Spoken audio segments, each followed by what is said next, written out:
This one's wife. I'll even make your mum's death about me. Hello, I'm H.G. Tudor. Possessing no emotional empathy, no conscience, no sense of guilt, the narcissist is driven to pursue what matters to them. Subconsciously, with an unaware narcissist, the prime aims of control, fuel, character traits, and residual benefits. That is what governs the narcissist's interactions with other people. In order to get there, the narcissism will compel the narcissist to operate with envy, fake compassion, jealousy, infatuation, whatever it might be, in order to persuade the narcissist to feel a particular way and to think a particular way so that the prime aims are obtained.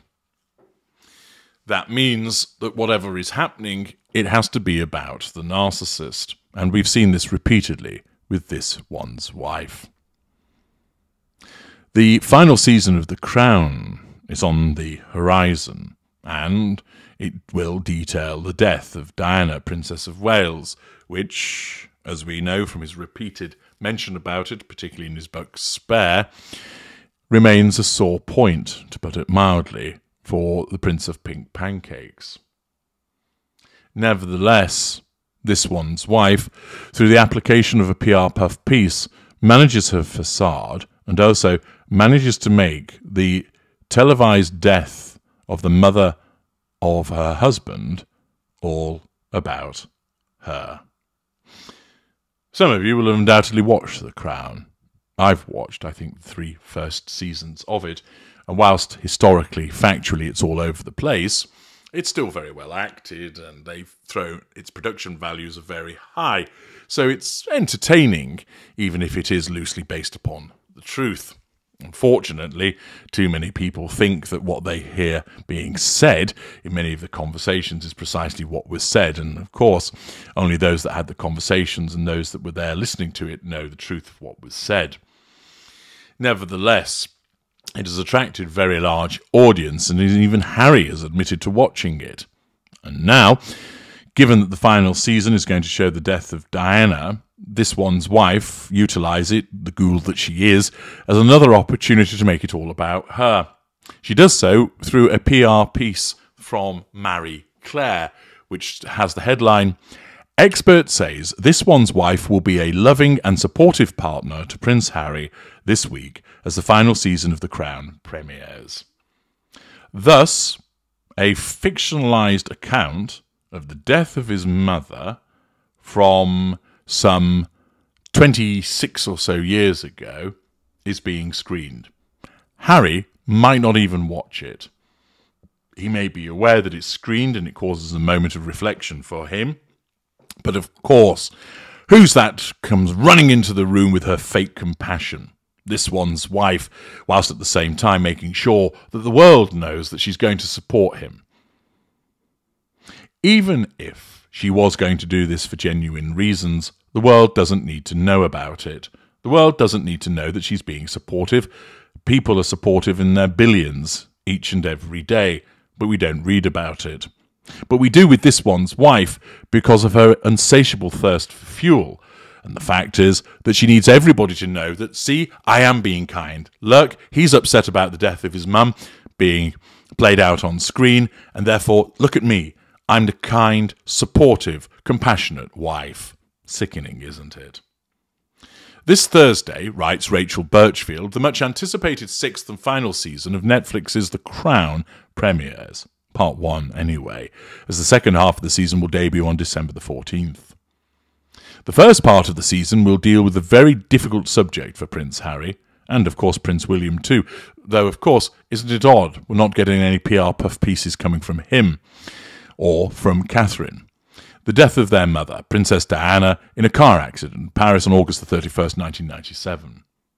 The 5th season left off as the summer of 1997 began, when Diana began a romance with Dodi Fayed, happy again, and ended in tragedy. Though the show has made it clear that it will not show the moment of the accident that ultimately took Diana's life, her final days will play out on screen, and that will no doubt be difficult for Harry to watch. He has admitted in the past to watching the show. Nevertheless, Harry's wife, this one's wife, will support her husband through the coverage surrounding the show. So stunning, so brave, where Diana's death will once again be back in the forefront. Harry, who along with this one's wife signed a multi-million-dollar deal with Netflix back in 2020, will be hoping Netflix viewers are respectful and remember that Diana's death was a painful experience for him, said public relations expert Maya Riaz. It's fair to suggest that Harry acknowledges that The Crown is a fictionalised drama series based on historical events, and he recognises that it may generate public interest, she said. The loss of his mother was a deeply personal and painful experience for him and his brother. While he may understand that the show aims to entertain and inform audiences, he may hope that viewers will remember that it is not an accurate depiction of the emotions he and his brother experienced during that period of their lives. When Diana died at just 36 years old, William was 15 and Harry just 12, due to turn 13 in a couple of weeks' time. Though 26 years ago, the pain over a loss of a parent or a loved one never fully goes away, and this one's wife will be there for Harry through the resurgence of headlines about Diana's death, Riaz said. This one's wife will support Harry in private as a loving and supportive partner, just as she has done throughout, she said. Well done, this one's wife.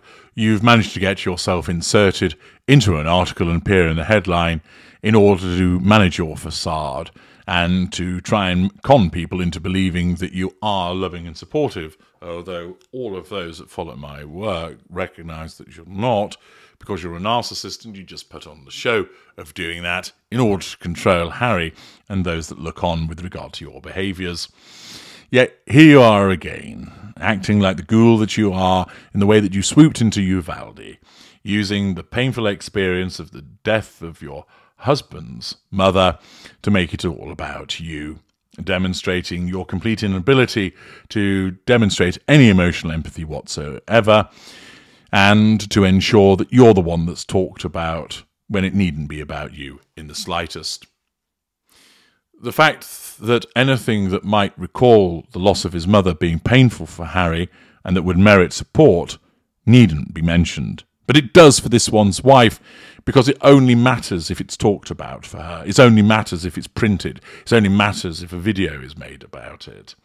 She can't just do it and do it for the sake of doing it. It has to be done in order to get to the prime aims. In photos released from The Crown, Elizabeth Debicki playing Diana and Khalid Abdallah playing Dodi are seen on a private yacht, and looking tense as they sit in the back of a car, and Debicki as Diana is seen spending time with the actors playing William and Harry. Though it's almost assured that the royal family will not comment on The Crown, Riaz thinks Harry and this one's wife too will not comment. Well, it's unnecessary. It's been done for her through this PR puff piece. It's unlikely either of them will comment on the Crown scene, she said. However, if they did, it would align with their ongoing work in supporting mental health initiatives and their dedication to breaking their stigma surrounding these issues. What's that dedication? Oh, making occasional appearances and talking about the subject as if they're experts on it, purely in order to ensure that this one's wife's facade is managed. It then brings up what they did with regard to the first in-person event for Archwell that they held in New York City, where this one's wife talked about how wonderful it was to be a mother in front of parents who'd lost their children. There you are. Once again, another opportunity to see this one's wife's narcissism in action, whereby she has to insert herself into the story to make it all about her. And she does so like the ghoul that she is with regard to the subject of death. I'm H.G. Tudor. Thank you for listening.